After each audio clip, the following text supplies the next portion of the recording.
شمس النساء جب اس کمرے سے نکلی اس کی ذات اور اس کے خیالات میں انقلاب آ چکا تھا۔ وہ اس کمرے میں داخل ہوئی تھی تو بے پرواہ اور کھلنڈری سی لڑکی تھی۔ جب کمرے سے نکلی تو اللہ کی راہ میں قربان ہونے والی مجاہدہ تھی۔ آپ کو کس نے بتایا ہے کہ میری ماں چکڑالو اور وہمی ہے؟ شمس النساء نے عز الدین سے کہا۔ آپ جانتے ہیں کہ ان کی زندگی کیسی گزری ہے؟ وہ آپ کو بھی میرے باپ نور الدین زنگی مرحوم جیسا نامور جنگجو اور مجاہد اسلام بنانا چاہتی ہے۔ وہ میرے کاموں میں دخل دینا چاہتی ہے۔ عز الدین نے کہا، اسے یہ وہم ہے کہ میں صلیبیوں کا دوست ہوں۔ میں نے انہیں روک دیا ہے، شمس النساء نے کہا، اور ان کا یہ وہم بھی دور کر دیا ہے کہ آپ صلیبیوں کے دوست ہیں۔ انہیں غلط نہ سمجھیں، ان پر غیر ضروری پابندیاں عائد نہ کریں۔ میں نے کوئی پابندی عائد نہیں کی، عز الدین نے کہا، بگی ہر وقت موجود ہے، اپنی ماں کو جب چاہو سیر کرانے لے جایا کرو۔ ان کے درمیان اسی موضوع پر باتیں ہوتی رہیں۔ عز الدین نے شمس النساء کی باتوں کو سچ مان لیا۔ یہ باتیں عز الدین کے دفتر میں ہو رہی تھی۔ شمس النساء وہاں سے نکلی تو باہر عامر بن عثمان کھڑا تھا۔ اس کی عمر ابھی 30 برس نہیں ہوئی تھی۔ وجیح اور بڑا ہی پرکشش جوان تھا۔ تیر اندازی اور تیغ زنی میں اس کا مقابلہ کوئی کم ہی کر سکتا تھا۔ دماغ کا بھی تیز تھا۔ وہ الملک الصالح کے خصوصی محافظ دستے کا کماندار تھا۔ اسی عمر میں اسے جسمانی اور ذہنی چستی کی بدولت اتنا بڑا عہدہ اور اتنی نازک ذمہ داری دے دی گئی تھی۔ اس کی رہائش محل کے اندر ہی تھی۔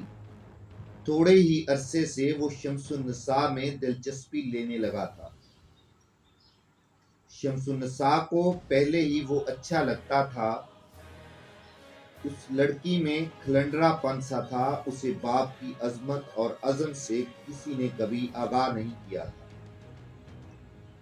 اسے محل میں بے ضرر فرد سمجھا جاتا تھا۔ اس کا بھائی مر گیا تو عز الدین نے بھی اسے بھولی بھالی اور کھلنڈری لڑکی سمجھ کر آزادی دے رکھی تھی۔ اسی لیے وہ عامر بن عثمان سے ملتی رہتی تھی۔ اب وہ جوان ہو گئی تھی، عمر 16 برس تھی۔ اس دور میں لڑکیاں قد کاٹ کے لحاظ سے عمر سے زیادہ جوان لگتیں اور بعض اسی عمر میں ایک دو بچوں کی مائیں بھی بن جایا کرتی تھی۔ شمس النساء تو حکمران خاندان کی شہزادی تھی، اپنے قدرتی حسن سے کچھ زیادہ ہی حسین لگتی تھی۔ عامر بن عثمان میں اس کی جو دلچسپی تھی اس کا رنگ بدل چکا تھا۔ کبھی وہ اسے چھیڑ کر بھاگ جایا کرتی تھی، مگر اب اسے دیکھ کر شرما جاتی اور اسے چوری چھپے ملا کرتی تھی۔ یہ پاک محبت تھی جس کی شدت نے انہیں روح کی گہرائیوں تک ایک دوسرے کا گرویدہ بنا رکھا تھا۔ انہوں نے شادی کے عہد و پیمان کر رکھے تھے۔ مشکل یہ تھی کہ عامر بن عثمان شمس النساء کے خاندان کا ادنا ملازم تھا۔ وہ اس لڑکی کے رشتے کی توقع ہی نہیں رکھ سکتا تھا، پھر بھی اس نے گھر والوں کا طے کیا ہوا رشتہ قبول کرنے سے انکار کر دیا تھا۔ شمس النساء عز الدین کے دفتر سے نکلی تو عامر باہر کھڑا تھا۔ شمس النساء اسے دیکھ کر مسکرائی اور اشارہ کر کے چلی گئی۔ عامر اس اشارے کو اچھی طرح سمجھتا تھا۔ اس نے سر ہلایا، جس کا مطلب یہ تھا کہ ضرور آؤں گا۔ جگہ پودوں اور درختوں میں ڈھکی چھپی تھی اور اوپر رات کی تاریکی نے پردہ ڈال رکھا تھا۔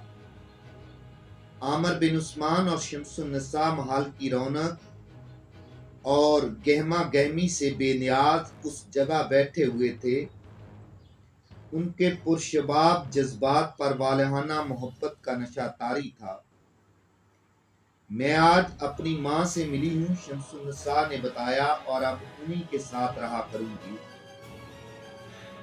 تمہاری ماں بھی شاہی خاندان کی خاتون ہے، عامر نے کہا۔ وہ تمہیں کسی شہزادی کے ساتھ ہی بیاہنا پسند کریں گی؟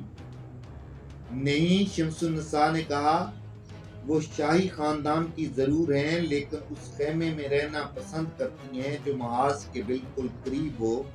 وہ مجھے بھی سپاہی بنانا چاہتی ہیں۔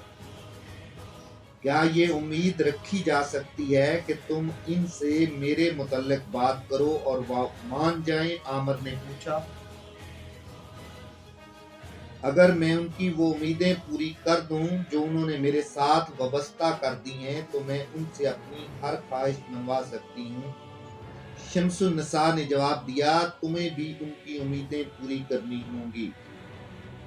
انہوں نے میرا نام لیا تھا؟ نہیں، شمس النساء نے جواب دیا، انہوں نے مجھے اپنا مقصد بتایا ہے جس کی تکمیل کے لیے انہیں میرے تعاون کی ضرورت ہے اور مجھے تمہاری مدد کی ضرورت ہے۔ اس سے پہلے کہ میں تمہیں یہ مقصد اور اپنے فرائض بتا دوں، میں تم سے حلف لینا چاہتی ہوں کہ تم مدد کرو یا نہ کرو، اس مقصد کو اور میری سرگرمیوں کو راز میں رکھو گے۔ اور اگر میں حلف نہ دوں؟ عامر نے ہنستے ہوئے اسے اپنے ساتھ لگا لیا۔ شمس النساء پرے ہٹ گئی۔